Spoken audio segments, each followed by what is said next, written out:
Bonjour tout le monde, bienvenue dans une toute nouvelle vidéo.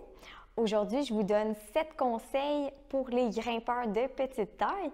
Donc, comme vous le savez, d'où vient le nom de cette chaîne YouTube-là, La Petite Grimpe, je suis moi-même une grimpeuse de très petite taille.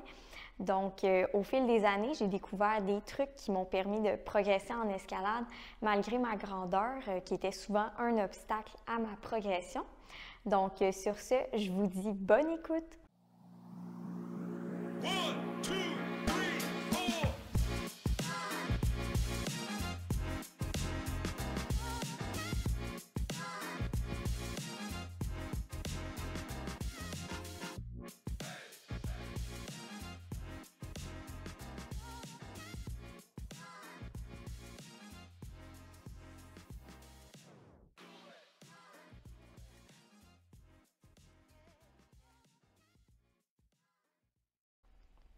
Le premier point consiste à changer sa mentalité. On entend souvent dire de la bouche des petits grimpeurs des phrases telles que « je suis trop petit »,« c'est trop loin »,« le route setter devait mesurer 6 pieds »,« c'est impossible »,« j'ai pas le reach pour faire ça »,« je me rends pas » et « c'est un bloc pour grand ». J'ai longtemps moi-même eu recours à ces phrases-là pour justifier mon échec. Des fois, ça m'arrivait de grimper un bloc, d'abandonner tout simplement le bloc parce que je me disais que j'étais trop petite pour le faire, et puis de voir un grimpeur aussi petit le réussir. À ce moment-là, je me suis dit qu'il fallait que je change ma mentalité.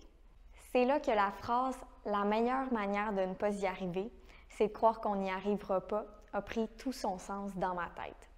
J'ai compris que je pouvais peut-être pas changer ma grandeur, mais que je pouvais changer ma mentalité. Je me suis mise à essayer des blocs que je n'essayais pas avant, sous prétexte que c'était beaucoup trop loin. Je me suis mis à essayer des nouveaux mouvements, des nouvelles méthodes. J'ai développé mon instinct de créativité, ce qui m'a permis de découvrir des bêtas qui fonctionnaient pour moi, ma grandeur. J'ai vraiment commencé à croire en moi, en mes capacités, et c'est ce déclic-là qui m'a permis de progresser énormément en escalade. Se croire capable dans la tête, ça rend plus grand, ça étire le corps, ça rend plus fort. Des fois, j'ai l'impression que j'étonne les autres grimpeurs. Ils sont fascinés de voir une grimpeuse d'aussi petite taille réussir le bloc. Mais je pense que le point à retenir ici, c'est de se croire capable. De se croire capable au lieu de se blâmer sur sa grandeur qu'on ne pourra pas changer. Et de penser à toutes les solutions possibles. Donc, mon deuxième conseil, ça serait d'utiliser les prises intermédiaires. Pour se rendre à la prochaine prise qui est assez loin, on peut utiliser les prises intermédiaires. C'est souvent des prises de pied ou des prises que les grimpeurs plus grands ne penseront pas à utiliser. Des fois, on n'aura pas le choix de dynamiser le mouvement. Mais parfois, si la prise de pied est bonne, il n'est pas interdit de l'utiliser pour progresser dans le bloc.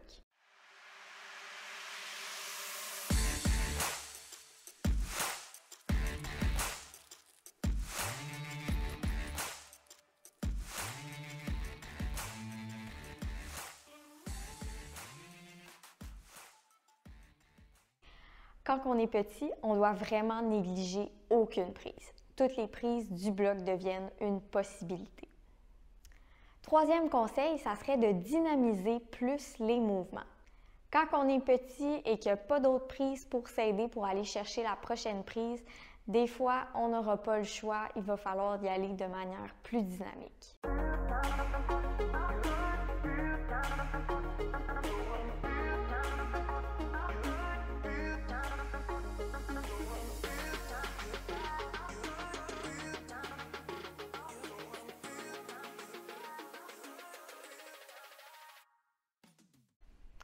Le quatrième conseil, ça va être de monter ses pieds le plus haut possible.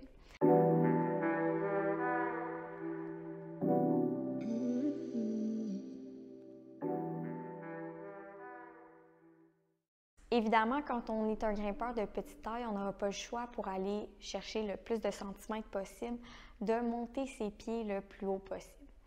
Je vous dirais que la majeure partie de la solution est dans les pieds. Donc, il faut monter ses pieds le plus haut possible pour aller chercher la prochaine prise avec facilité. Cinquième conseil, ça serait de matcher les prises ou ramener les deux mains. Avantage d'être petit, et oui, il y en a. Dans le fond, les petits grimpeurs vont avoir plus de facilité à ramener les deux mains sur une prise. Donc ça, c'est pratique parce que ça va permettre d'éviter de faire des trop gros mouvements et ça va vous rapprocher de la prochaine prise.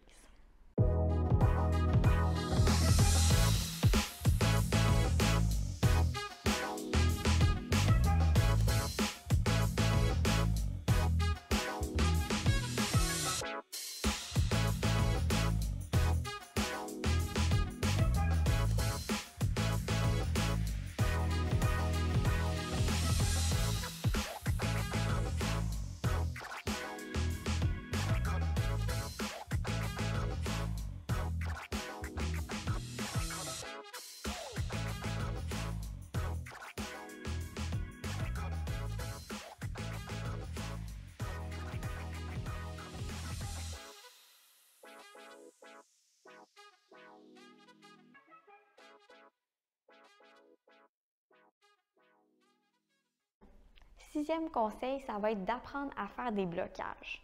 Bloquer son bras en escalade, c'est énormément utile, surtout quand vous êtes un grimpeur de petite taille. Je vous donne un exemple. Vous voulez aller chercher une prise qui n'est pas très bonne, mais qui est quand même assez loin.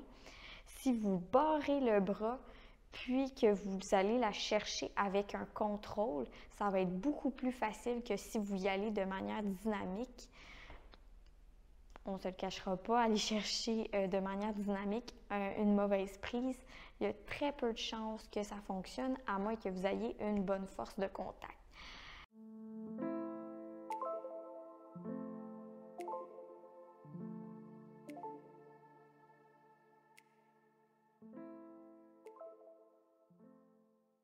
Donc, faire des blocages, ça va vous permettre d'aller chercher une prise assez loin avec un contrôle, ce qui est très pratique lorsque la prochaine prise est très mauvaise.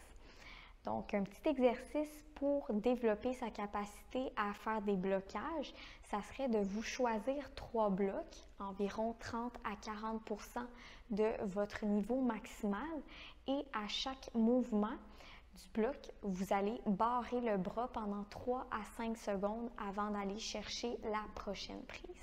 Donc, vous faites les 3 blocs, vous pouvez prendre une pause de 10 minutes et repartir une autre fois sur les 3 blocs. Septième conseil, ça serait d'apprendre à faire des flags ou des drapeaux. Le drapeau, c'est un mouvement très pratique pour les petits grimpeurs. Ça permet d'allonger son corps le plus possible pour aller chercher une prise dans la direction opposée. C'est énormément pratique quand on veut aller chercher une prise éloignée avec un certain contrôle.